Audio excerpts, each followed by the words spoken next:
Ujilah dengan tekun setiap kepercayaan.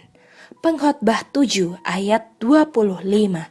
Aku tujukan perhatianku untuk memahami, menyelidiki, dan mencari hikmat dan kesimpulan, serta untuk mengetahui bahwa kefasikan itu kebodohan dan kebebalan itu kegilaan.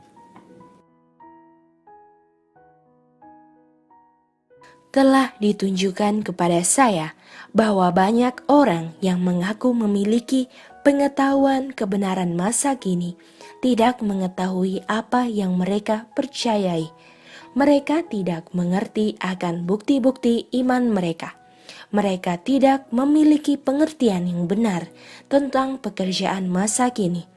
Ketika pencobaan tiba, ada banyak orang yang sekarang sedang berkhotbah pada orang lain akan mendapati ujian akan kedudukan yang mereka pegang. Ada banyak hal-hal yang mereka tidak dapat berikan alasan yang memuaskan. Sebelum saat ujian ini, mereka tidak menyadari kelalaian besar mereka. Ada banyak anggota gereja yang merasa pasti bahwa mereka mengerti apa yang mereka percayai. Tetapi sampai tiba saat pertentangan, mereka tidak mengetahui kelemahan mereka sendiri. Ketika dipisahkan dari kelompok seiman dan diperiksa berdiri satu demi satu dan sendirian untuk menjelaskan keyakinan mereka, mereka akan terkejut mendapati bagaimana bingungnya mereka dengan ide-ide mereka yang mereka terima sebagai kebenaran. Secara pasti ada di antara kita yang telah memisahkan diri dari Allah dan memihak kepada makhluk hidup, menempatkan manusia di tempat hikmat ilahi. Allah akan membangunkan umatnya. Jika yang lain gagal, akan ada bidat yang menyusup di antara mereka, menampi mereka, memisahkan lalang dari gandum.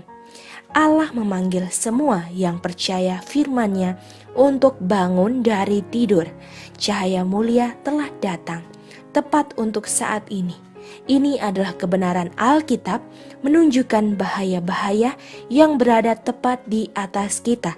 Cahaya ini akan menuntun kita kepada satu pendidikan yang tekun akan Alkitab dan suatu penyelidikan yang sangat teliti akan kedudukan yang kita pegang.